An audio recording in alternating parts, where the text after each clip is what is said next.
여호와께서 말씀하시되 오라 우리가 서로 변론하자. 너희의 죄가 주홍 같을지라도 눈과 같이 희어질 것이요 진홍 같을지라도 붉을지라도 양털같이 희게 되리라. 너희가 즐겨 순종하면 땅의 아름다운 소산을 먹을 것이요 너희가 거절하여 배반하면 칼에 삼켜지리라. 여호와의 입의 말씀이니라. 신실하던 성읍이 어찌하여 창기가 되었는고 정의가 거기에 충만하였고 공의가 그 가운데에 거하였더니 이제는 살인자들 뿐이로다. 내 은은 찌꺼기가 되었고 내 포도주는 물이 섞였도다. 내 고관들은 패역하여 도둑과 짝하며 다 뇌물을 사랑하며 예물을 구하며 고아를 위하여 신원하지 아니하며 과부의 송사를 수리하지 아니하는도다. 그러므로 주 만군의 여호와 이스라엘의 전능자가 말씀하시되 슬프다. 내가 장차 내 대적에게 보응하여 내 마음을 편하게 하겠고 내 원수에게 보복하리라. 내가 또 내 손을 내 찌꺼기를 잿물로 씻듯이 녹여 청결하게 하며 내 온잔물을 다 제거하여 버리고 내가 내 재판관들을 처음과 같이 내 모사들을 본래와 같이 회복할 것이라. 그리한 후에야 내가 의의 성읍이라 신실한 고을이라 불리리라 하셨느니 시온은 정의로 구속함을 받고 그 돌아온 자들은 공의로 구속함을 받으리라. 그러나 배역한 자와 죄인은 함께 패망하고 여호와를 버린 자도 멸망하. 아멘. 좀 기도할까요? 하나님, 하나님의 무거운 말씀 앞에 우린 섭니다. 그러나 그 말씀이 우리를 자유하게 하고 그 말씀이 우리를 하나님께로 더 가까이 가게 하실 줄로 믿습니다. 오늘 귀한 시간 성령님 조명하여 주셔서 말씀을 전하는 사람이나 듣는 모든 하나님의 백성들의 마음이 겸손하고 또 열려 그 말씀을 말씀답게 잘 이해하고 하나님 아는 지식이 커지면 커질수록 하나님을 경외하게 하옵소서. 예수님의 이름으로 감사하며 기도합니다. 아멘.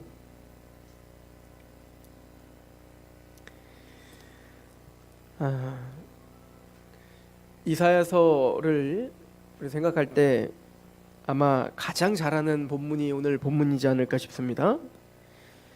18절에 여호와께서 말씀하시되 오라 우리가 서로 변론하자.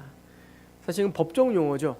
이제 법정에 세워놓고 최종적인 변론을 하는 거예요. 하나님은 이미 이스라엘의 죄의 악상을 이미 앞에서 다 열거했어요. 결론은 너희가 머리끝부터 발끝까지 성한 데가 없을 만큼 의도 터져도 정신 못 차린다. 그러니까 하나님 앞에 사형이에요. 이게 사실은 결론입니다. 그리고는 이사야는 하나님의 백성들을 그 어미로우신 심판대 앞에 세워놓고, 그러니까 하나님이 그렇게 하신 거죠. 심판대 앞에 세워놓고 최종적인 언도를 하기 전에 우리가 서로 변론하자. 할 말 있는가? 그죠? 최종적으로 할 말 있는가 이거죠? 서로 한번 좀 변론해보자 이거야. 그리고는 이제 하나님께서는 용서를 갑자기 이야기를 하시죠.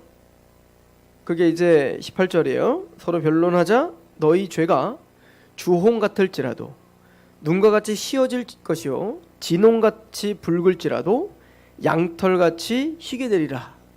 그러니까 내가 너희를 용서할 것이다. 너희가 아무리 죄가 진홍 같을지라도 또 너희의 죄가 주홍 같을지라도 양털처럼 또 눈처럼 희어지게 할 것이다. 이 양털과 그 눈은 본성적으로 희죠. 그런 것처럼 단순히 겉에만 너희를 희게 하는 게 아니라 너희를 완전히 거룩한 자로, 너희를 의로운 자로, 그렇게 완전히 너희를 정결한 자로 내가 너희를 만들겠다. 근데 이제 여기 보면 조건이 붙어요. 19절에 너희가 즐겨 순종하면 땅의 아름다운 소산을 먹을 것이고 너희가 거절하면 배반하면 칼에 삼켜지리라. 여호와의 입의 말씀이니라. 그렇게 이야기를 하죠.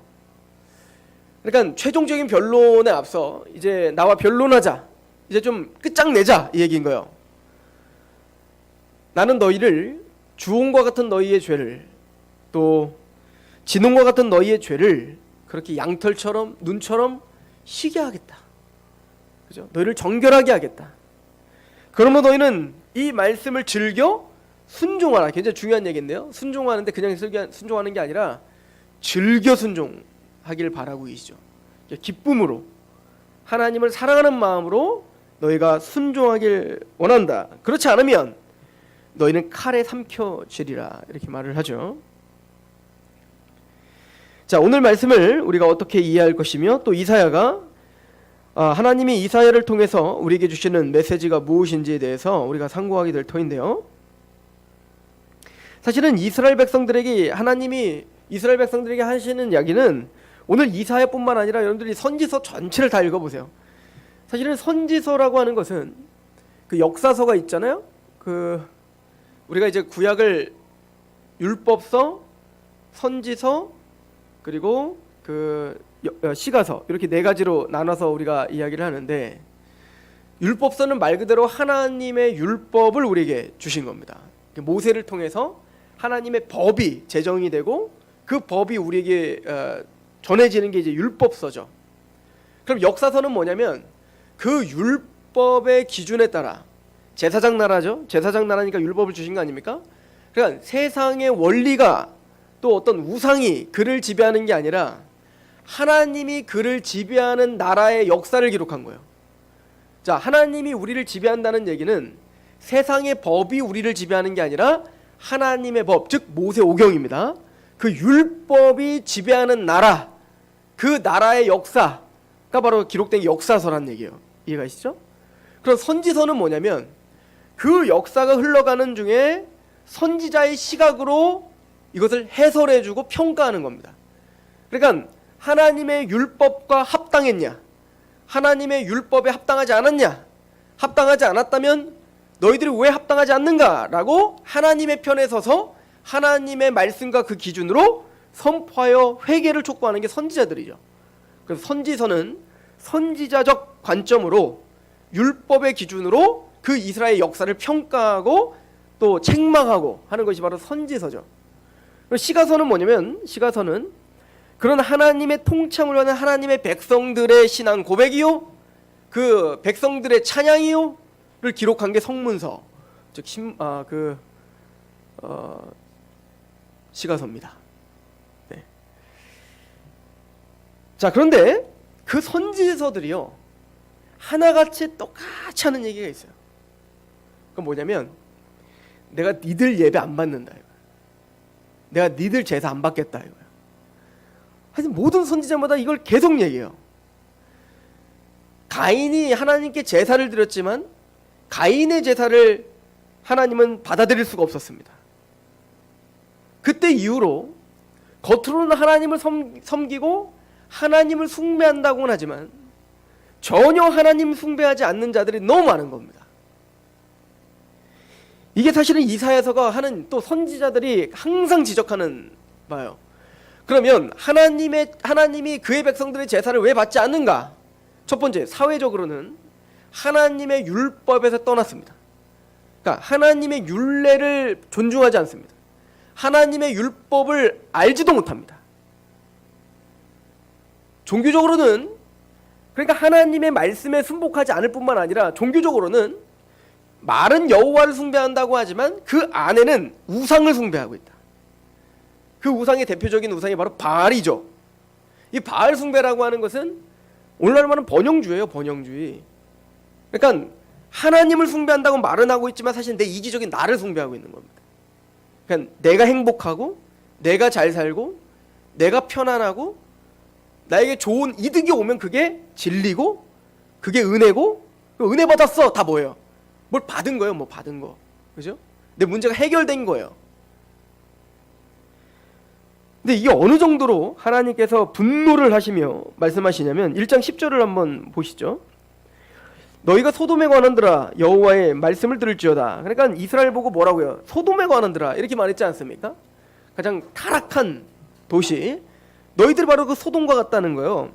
너희 고모라의 백성아, 우리 하나님의 법에 귀를 기울일지어다. 너희들이 말로는 이스라엘이라는 칭함을 받고 있으면서도 너희들은 소돔과 고모라다. 왜? 하나님의 말씀에 귀 기울이지 않으니까. 그렇죠? 그러니까 우리가요, 교회 생활을 열심히 하는데 하나님의 말씀엔 별로 관심이 없어요. 우상 숭배입니다. 우리가 하나님을 찬양하고 하나님께 뭐 헌신한다고 하는데 하나님의 말씀엔 전혀 관심이 없어요. 이게 첫 번째 문제입니다. 이게 이스라엘의 첫 번째 문제였다고요. 소돔과 고모라 같은 이 이스라엘 백성들아, 너희들은 바로 제사를 드리고 하나님께 헌신하고 이런 거 우선 둘째치고 그런 거 우선 걷어들이고 하나님의 법을 귀를 기울이라. 너희들은 왜 하나님의 말씀에 관심이 없는가? 이게 이제 첫 번째 책망입니다. 11절 여호와께서 말씀하시되 너희 무수한 재물이 내게 무엇이 유익하뇨? 나는 순양의 번제와 살찐 짐승의 기름에 배불렀고 나는 숫송아지와 어린 양이나 순염소의 피를 기뻐하지 아니하노라. 너희가 내 앞에 보이러 오니 이것을 누가 너희에게 요구하였느냐? 내 마당만 밟을 뿐이니라. 헛된 재물을 다시 가져오지 말라. 분향은 내가 가증히 여기는 바요, 월삭과 안식일과 대회로 모이는 것도 그러하니 성회와 아울러 악을 행하는 것을 내가 견디지 못하겠노라. 내 마음이 너희의 월삭과 정한 절기를 싫어하나니 그것이 내게 무거운 짐이라.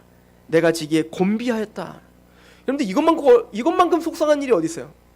우리가 정말 최선을 다해서 헌금을 드리고 최선을 다해서 예배를 드리고 하나님께 뭐 부흥회로 모이고 무슨 뭐 목장 모임으로 모이고 하여튼 모이고 집회하고 하여튼 막 푸닥거리를 막 하는데 하나님께서 정말 우리가 안 들려서 그렇지 하나님이 진짜 이사야를 통해서 말씀하신 것처럼 다 걷어치워라. 내가 언제 너희 보고 모이라고 했는가? 내가 언제 그 예배 받겠다고 했는가? 내가 언제 그 예물 받겠다고 했는가? 너희들이 모일 때마다 내가 더 치가 떨리고 너희들이 예배 드릴 때마다 내가 아주 그냥 욕징어리가 나온다 이거예요. 만약에 하나님이 이렇게 반응한다면 이게 얼마나 충격적인 일이겠어요. 근데 이사야를 통해서 이스라엘 백성들이 정말 그러한 지경에 빠진 겁니다. 근데 이게 제일 놀라운 건 이거는 이사야 시대의 아하스부터 히스기야 시대 때만 그런 게 아니라 전 시대에 걸쳐서 이런 일들은 계속 반복되어 왔어요. 누구 때부터? 가인부터 시작하여서 이제 이 이사야가 8세기 예언자 아닙니까? 8세기 후반에 또 예언자가 한 명이 나와요. 아모스입니다. 아모스 시대는 뭐 달라졌습니까? 이사야가 외쳤는데 그럼 아모스 시대는 달라졌습니까? 달라진 게 하나도 없습니다. 근데 아모스 한번 봐보시죠. 아모스 5장 가보세요.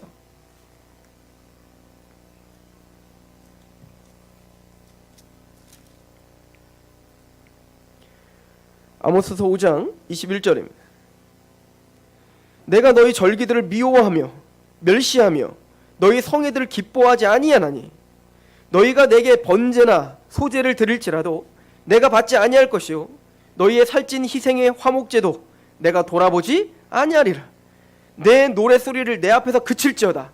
내 비파소리를 내 찬양 그만 불러라. 얘기해. 우리로 말하면 내 비파소리도 내가 듣지 아니하리라. 오직 정의를 물같이 공의를 말하지 않은 강같이 흐르게 할지어다. 이스라엘 족속아, 너희가 40년 동안 광야에서 희생과 소제물을 내게 드렸느냐? 너희가 너희 왕 직굿과 기운과 너희 우상들과 너희가 너희를 위하여 만든 신들의 별 형상을 가지고 가리라. 내가 너희를 다메섹 밖으로 사로잡혀 가게 하리라. 그의 이름이 만군의 하나님이라. 불리우는 여호와께서 말씀하시니라. 니들이 아무런 뭐 아름다운 노래로 비파를 치며 나에게 아무리 해봐라. 그만두라. 뭐 오케스트라를 다 갖고 막 하나님께 막 예배를 드리고 최선을 다해서 막 아름다운 하음을 놓고 아무리 하나님께 예배 드려봐라. 다 집어쳐라. 이거예요. 다 집어쳐라.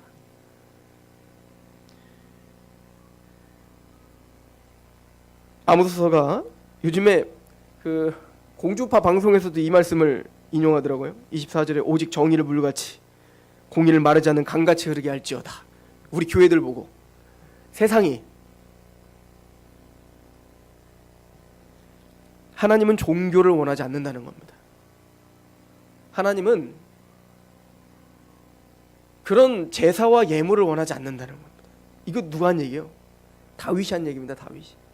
시편 51편에 밧세바와 간음을 저지르고 밧세바 우리아 죽인 다음에 나단의 책망을 받고 자신이 얼마나 죄인지를 깨달아 자신이 그냥 괜찮은 사람인 줄 알고 살았을 거 아닙니까? 골리앗 쳐부셨죠. 사울이 자기 죽이려고 그래도 사울한테 창 한 번 던지지 않았죠. 또 믿음으로 말미암아 하나님의 뜻을 간구하며 많은 사람들 싹 다 죽이며 이스라엘 통일했죠. 이 정도면 됐다 싶었죠. 그런데 죄를 짓고 보니 내가 얼마나 죄악덩어리인지 알게 된 거예요. 그래서 다윗이 고백한 게 뭡니까? 하나님, 구원의 감격을 다시 회복시켜 주시고요, 정직한 영을 새롭게 하시고요, 성령을 소멸하지 마십시오. 하나님은 제사와 예물을 원치 아니하시나니 하나님이 원하시는 제사는 상한 심령이라. 하나님은 이런 형식을 원하시지 않는군요. 하나님은 이런 종교를 원하시는 게 아니군요. 하나님이 진짜 원하시는 건 내 마음을 원하시는군요. 이게 다윗이 고백한 겁니다. 근데 그 뒤로 하나도 바뀐 게 없죠. 이사야가 그렇게 외쳤는데 하나도 바뀌지 않았죠. 지금 아모스가 외쳤는데 바뀌었습니까? 지금 8세기입니다. 그러면 이 이스라엘이 이것 때문에 하나님이 바벨론을 끌고 왔다가 70년 포로 생활을 하고, 그리고는 하나님의 그 커다란 은총으로 1차 포로 기한에서 스룹바벨을 통해 스룹바벨 성전이 세워졌습니다. 포로 기한이 됐다고요. 그럼 좀 정신 차려야 될 거 아닙니까?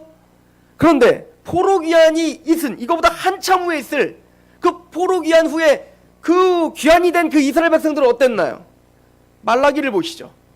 말라기, 그 시대에 그 한참 뒤에 말라기는 또 이렇게 이야기를 합니다. 1장 6절입니다.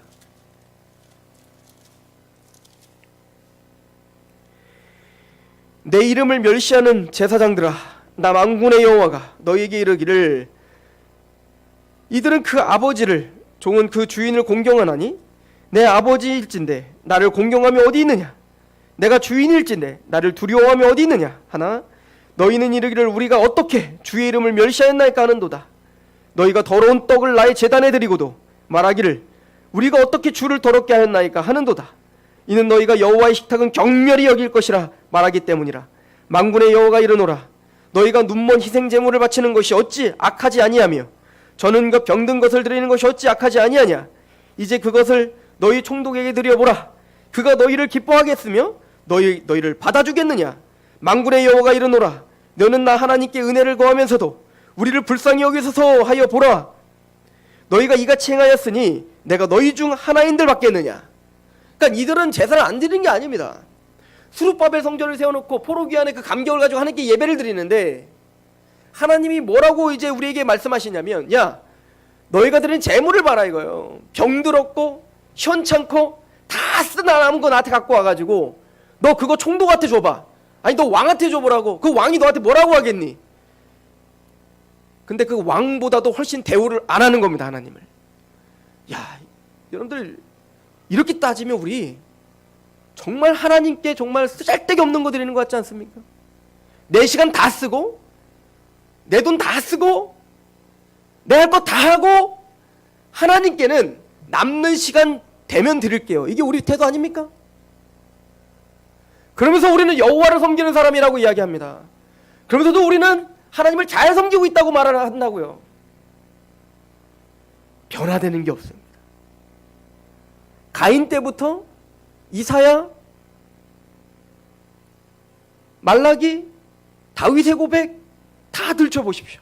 똑같은 거하고 똑같이 싸우고 있습니다. 아까 아모스가 뭐라고 하죠? 하나님이 진짜 너에게 원하는 건 공의와 정의를 강같이 흐르게 하라. 하나님은 공의와 정의를 원한다는 거예요. 그럼 공의와 정의를 원한다는 게 뭘까요? 오늘 이사야 본문을 다시 한번 와보시죠. 왜 하나님이 이렇게 화가 났나?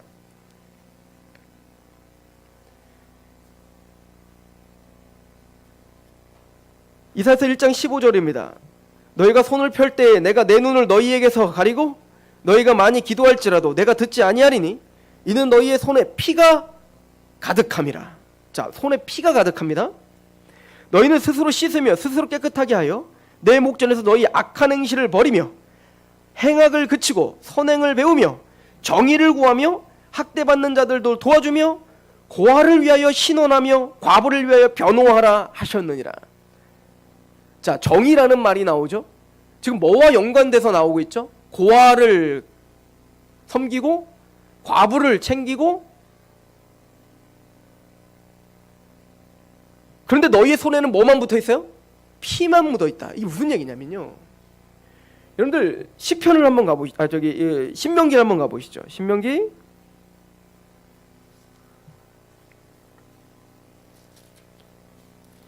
6장 봅시다. 신명기 6장. 하나님께서 하나님의 백성들에게 부탁하신 게 있습니다. 그게 뭡니까? 신명기 6장 4절. 이스라엘아 들으라. 우리 하나님 여호와는 오직 유일한 여호와시니 너는 마음을 다하고 뜻을 다하고 힘을 다하여 내 하나님 여호와를 사랑하라. 오늘 내가 내게 명하는 이 말씀을 너는 마음에 새기고 내 자녀에게 부지런히 가르치며 집에 앉았을 때에든지 길을 갈 때에든지 누워있을 때에든지 일어날 때에든지 이 말씀을 강론할 것이며 너는 그것을 내 손목에 매어 기호로 삼으며 내 미간에 붙여 표로 삼고 또 내 집 문설주와 바깥의 문에 기록할지니라. 여러분들 요한계시록에 계시록 13장에 보면 용과 두 짐승이 나오고 이거는 세상을 지배하고 있는 사단의 권세를 이야기합니다. 그럼 그 용과 두 짐승, 특별히 두 번째 짐승이 나타나서 성령님을 모방하고 있는 두 번째 짐승이 나타나서 그를 따르는 그의 종들에게 이마와 손목에 표를 줍니다. 이걸 666의 표라고 합니다. 쉽게 얘기해선 그 이마와 손목에는 뭐냐면 즉 그의 사상과 그의 생각과 그의 마음이 세상을 따른다는 얘기인 거예요. 세상의 가치관, 세상의 흐름, 내 아집, 나의 고집, 이걸 가지고 따르는 겁니다. 그러니까 행동은, 오른손목은 바로 이제 행위예요. 그래서 삶은 어떻습니까? 이제는 그 세상의 원리가 그대로 삶으로 드러나는 열매를 맺고 사는 거예요. 이게 666의 표고 이게 사단의 종들이고, 그래서 예수님은 이 아래에 있는 자들을 뭐라고 하냐면 너희의 아비는 마귀다 라고 한 거예요. 이걸 사도 바울은 뭐라고 한 거냐면 너는 세상 풍조를 따랐다, 공중권세 잡은 자를 따랐다라고 말한 거예요. 이걸 다른 말로 뭐라고 하냐면 이 세상 신이 믿지 아니하는 자들의 마음을 혼미하고 있다라고 하는 거예요. 우리는 모두 노예인 겁니다. 우리는 모두가 세상의 노예였고 죄의 노예였고 사탄의 노예였단 말이에요. 그래서 이기적인 내 욕심, 내 욕망 이것이 나의 우상이 됐다고요. 그래서 우리가 선택하고 우리가 말하고 우리가 행동하는 모든 열매는 하나님의 뜻이 아니라 내 안에서 나오는 것이 내 뜻이에요. 그리고 행해야 돼요. 그게 행복이에요. 이걸 뭐라고 하냐면 탐심은 우상 숭배다라고 말해요. 우상 숭배는 저 멀리 부처에게 있는 게 아니라 내 안에 있다고요. 내 안에. 나를 숭배하는 겁니다. 나. 이게 666의 표인 거예요. 그런데 그런 이집트의 권세 아래에 있었던 이스라엘을 끄집어내요. 즉 사단의 권세에 있던 우리를 끄집어내요. 죄의 노예로 있었던 우리를 끄집어내요. 우리를 하나님의 나라로 옮긴 게 구원이잖아요.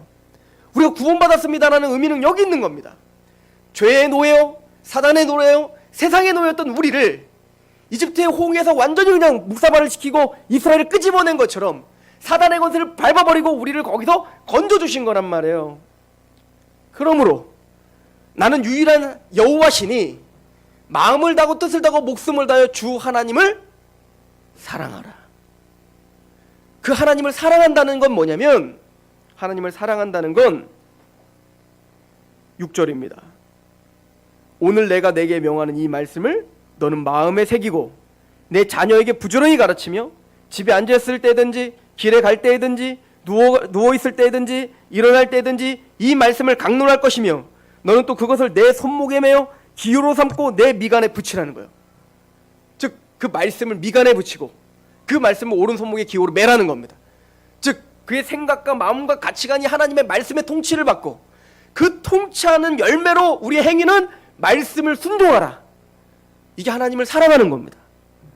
하나님의 사랑은 뜬구름 잡는 게 아니라 하나님을 마음을 다해 사랑한다면 행위가 나오는 거예요. 이게 하나님이 요구하신 겁니다. 그러면 하나님의 말씀을 지배하는 자는 어떻게 될까요? 어떤 열매들이 나타날까요? 10장 가보시죠. 신명기 10장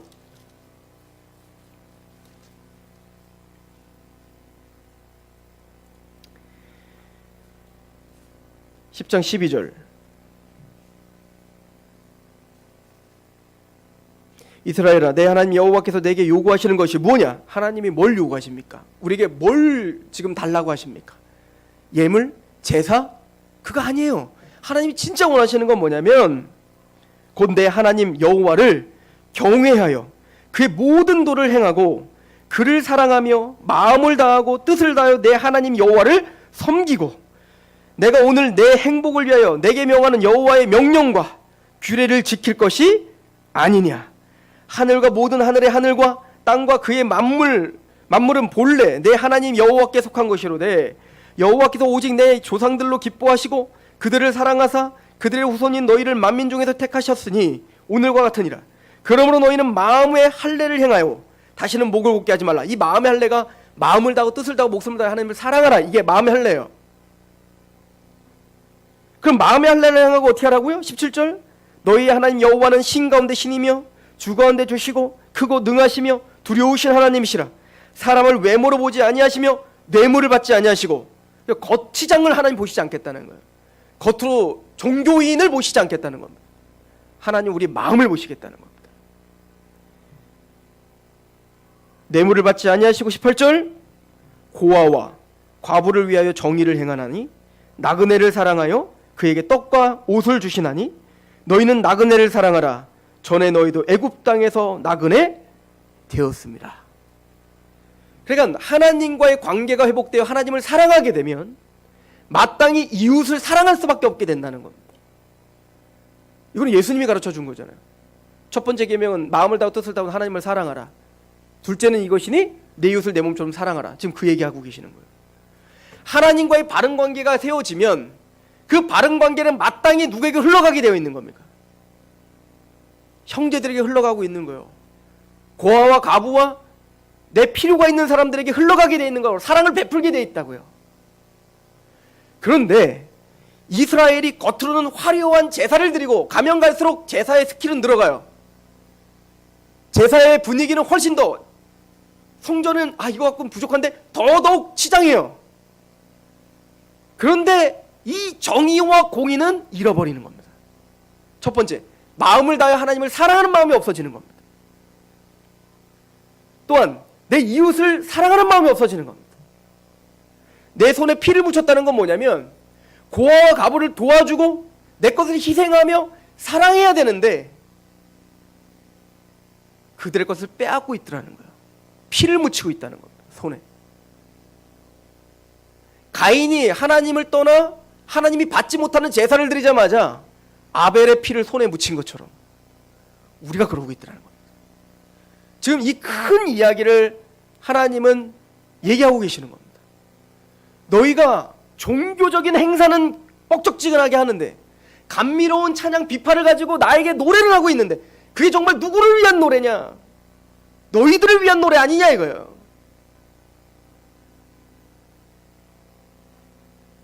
너희 손에 그 피가 가득하다 이거예요. 그래서 너희들은 재판석에 서야 된다. 너희들은 판결을 받아야 된다. 그래서 이사야는 지금 그 이스라엘 백성들을 하나님의 재판석에 서 있는 것처럼 지금 말하는 겁니다. 오라, 우리가 서로 변론하자. 마지막으로 끝내다. 마지막 판결을 좀 받자 니들. 그리고 하는 얘기가 뭡니까? 너희가 죄가 주홍 같을지라도 너희 죄가 진홍 같을지라도 저 앞에 거가 연결되어 있는 겁니다. 너희의 피에 하나님의 정의와 공의를 행하지 않고 너희는 하나님과의 관계가 깨져 버리고 그래서 사람을 배려하고 또 나보다 남을 낮게 여기고 섬기고 희생하고 그러기보다는 내 이기적인 욕망을 채우고 내 마음에 들지 않으면 싸우고 이런 일들을 하고 있는 너희들아, 맞다, 너희들은 피가 수두룩하게 묻어있는 자들이다 이 얘기입니다. 그러나 그 죄가 진홍 같을지라도 그 죄가 눈과 양털처럼 휘어지겠다는 거야.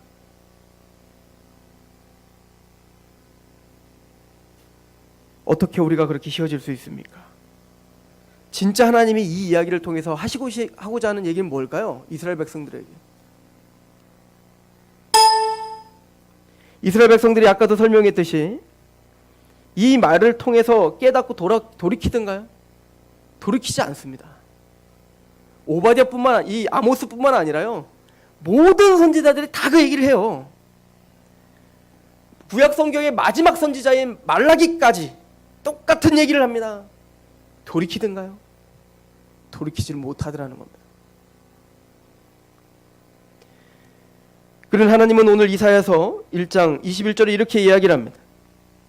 신실하던 성읍이 어찌하여 창기가 되었는고, 정의가 거기에 충만하였고 공의가 그 가운데 거하였더니 이제는 살인자들 뿐이구나. 그래서 이 얘기를 하는 겁니다. 하나님을 사랑하고 이웃을 사랑해야 되는데 이 온통 창기처럼 변해버렸고, 그리고 이 이스라엘 성읍이 다 살인자뿐이다 이거예요. 살인자뿐이다. 이 정말 다 죽이는 살인자였겠어요? 하나님 보시기엔 다 살인자라는 겁니다.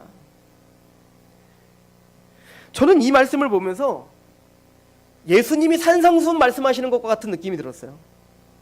당시의 서기관과 바리새인과 제사장과 유대인들은 하나님의 말씀을 잘 지키고 있다고 생각했고요, 하나님께 최고의 것을 드리고 있다고 생각했다고요. 근데 예수님 보기엔 니들이 살인자다 이거예요. 니들이 가늠한 자다 이겁니다. 니들은 싹 다 지옥 가야 된다 이겁니다. 이게 어찌 보면 산상수훈에서 선포하는 겁니다. 너희들이 종교적인 어떤 이 휘황찬란한 헤롯 성전을 짓고 46년 동안 얼마나 공들여졌겠습니까? 그러나 그 기도하는 집을 강도의 소굴로 만들어버렸고, 고아와 가부와 병든 자와 마땅히 하나님께 사랑을 받아야 될 그들을 멸시하고,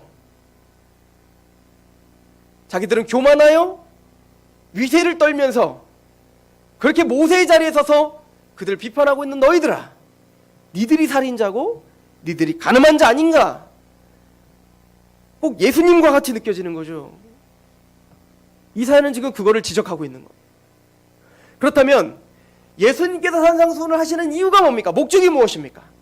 맞아요. 우리는 그 산상수훈에 앞에 직면할 때 우리가 어찌 그렇게 살 수 있습니까?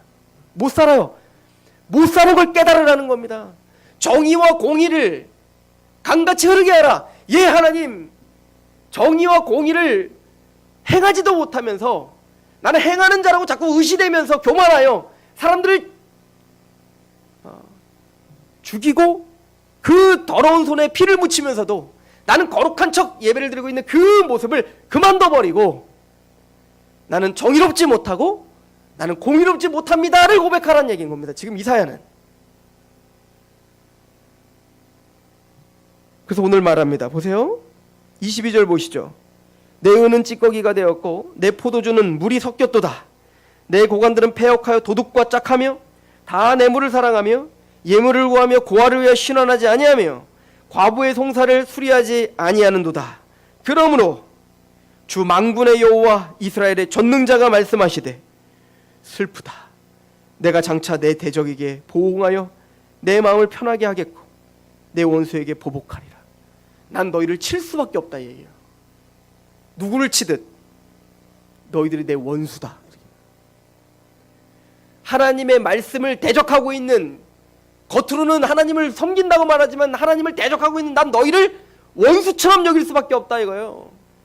코너로 몰고 가는 겁니다. 그죠? 이스라엘 백성들은 뭐라 착하게 여호와의 날이라고 할 때, 주의 날이라고 할 때 저 못된 이방 민족들은 다 심판받고 우리는 영광받는 날 이렇게 생각을 했다고요. 하나님 그걸 뒤집어 버린 거예요. 웃기지 마라. 니들이 내 원수다. 이건 상상할 수 없는 얘기입니다. 정말 그래서 이스라엘 백성들이 이걸 안 받아들여요.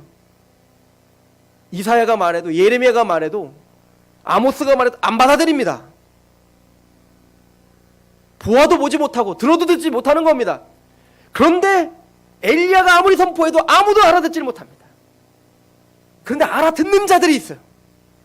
그 말씀 앞에 내가 바알 숭배자입니다를 알고 통회하며 주님께 돌아오는 자들이 있어요. 그게 7,000명의 남은 자였습니다. 엘리야 시대 때. 그런 것처럼 모든 시대마다 다 못 알아듣고 내가 뭘 잘못했다는 얘기야 라고 말할 때 맞습니다. 옳소이다. 내가 정의를 굽게 하였고 내가 공의롭지 못했고 내가 예배드리는 것이 다 하나님 앞에 헛것이네요. 그렇게 고백하는 남은 자들이 있어요. 하나님은 그들을 구루터기로 남겨놓겠다고. 이게 이사야가 하는 핵심입니다. 구루터기를 남겨놓겠다는 거예요. 그리고 그 구루터기를 통해서 하나님의 시를 다시 시작하겠다. 이게 이사야가 하는 얘기입니다. 그리고 말을 하죠. 26절 보세요. 내가 내 재판관들을 처음과 같이 내 모사들을 본래와 같이 회복할 것이라. 25절부터 보는 게 낫겠습니다. 내가 또 내 손을 내게 돌려 내 찌꺼기를 잿물로 씻듯 녹여 청결하게 하며 내 혼잣물을 다 제거하여 버리고 내가 내 재판관들을 처음과 같이 내 모사들을 본래와 같이 회복할 것이라. 그리한 후에야 내가 의의 성읍이라 신실한 고을이라 불리리라 하셨나니. 자, 재판석 앞에 서서 심판대 앞에 서서 우리가 어떤 존재인지, 우리가 얼마나 하나님 앞에 사랑받기 합당하지 않은 자인지를 직면하게 하고 있다고요. 이사야는 내가 너희를 양털처럼 또 너희를 눈처럼 희게 해야 되는데 너희들이 과연 가당치나 한가? 그 은혜를 받기 가당치나 한가? 우리는 그런 가당치가 않다고요. 정의와 너희들은 정의를 행해라. 너희들이 열심히 조건을 치러서 너희가 정말 그렇게 희게 돼야 된다. 가능합니까? 불가능하다는 걸 지금 얘기하는 거예요. 그런데 너희들은 내 원수처럼 내가 너희를 완전히 멸절시킬 수밖에 없다. 그러나 난 너희를 정결케 하고야 만다. 갑자기 전환되는 분인 겁니다. 너희 혼잣물을 제하여 버릴 것이고 찌꺼기를 잿물로 씻어 녹여 정결케 할 것이다. 너희 재판관들과 내 모사들을 본래와 같이 회복할 것이며 그때서야 의의 성읍이라 신실한 고을이라 부르리라. 아니, 정의와 공의로다가 우리가 용서함을 받고 정의와 공의가 있어야 정결케 되는 거 아닙니까? 그런데 우리는 정의와 공의를 행할 수 없다는 걸 직면하게 했다고요. 그럼 우리가 어떻게 이렇게 정결케 되고 이렇게 하나님 백성이 될 수 있단 말입니까? 27절 같이 읽어보겠습니다. 시작. 시온은 정의로 구속함을 받고 그 돌아온 자들은 공의로 구속함을 받으리라.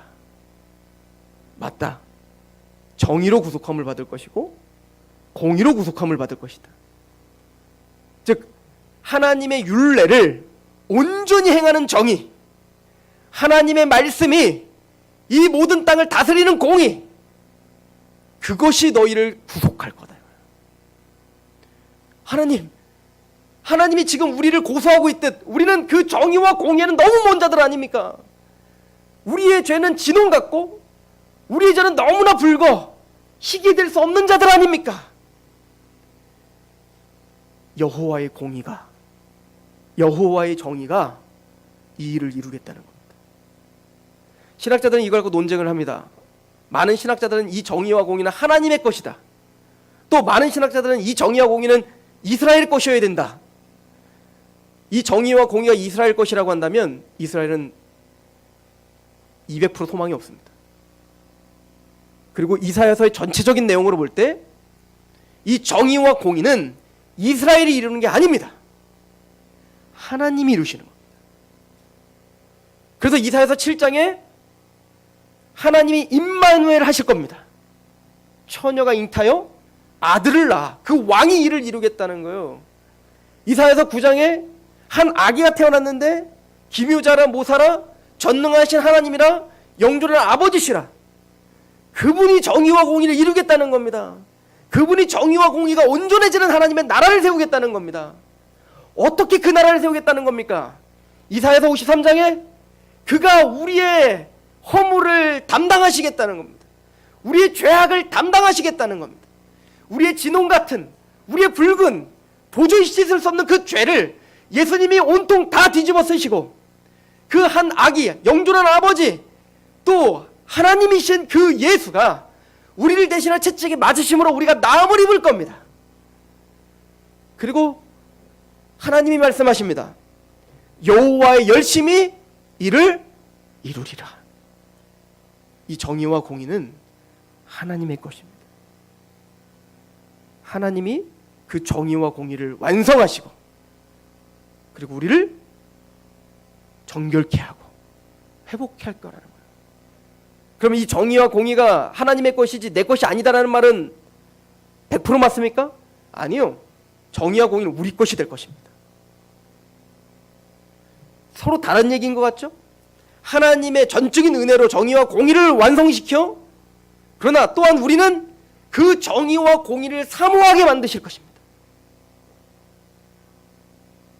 반대로 돌아가는 것 같잖아요. 톱니바퀴가 반대로 돌아가고 있지만 그 반대적인 이야기인 것 같은 것이 역사를 이루는 것처럼 하나님은 먼저 정의와 공의를 성취하시고 하나님의 열심으로 우리 안에서 정의와 공의를 만들어내실 것입니다. 그리고 우리는 기쁜 마음으로 정의와 공의를 사모하게 될 겁니다. 이게 마음의 할례요. 이걸 신약적으로 말하면 거듭남입니다. 예수님이 십자가에서 모든 의를 이루셨습니다. 하나님이 의로우실 뿐만 아니라 그를 믿는 자를 의롭다 하시기 위하여 십자가에서 이 정의와 공의를 완성한 거예요. 그래서 우리가 로마서 강의를 봤지 않습니까? 로마서 1장 12절에 하나님의 복음에는 하나님의 의가 나타나서 믿음에서 믿음에 이르게 하나니 모든 구원받는 자들의 구원을 받는 능력이 됩니다. 오직 의인은 믿음으로 말미암아 살리라. 하나님의 복음 외에는 하나님의 정의와 공의가 나타날 수 없습니다. 그리고 이미 십자가의 피로 정의와 공의는 세워졌습니다. 아모스가 말한 것처럼 하나님의 공의와 하나님의 정의가 강같이 흐르게 하라.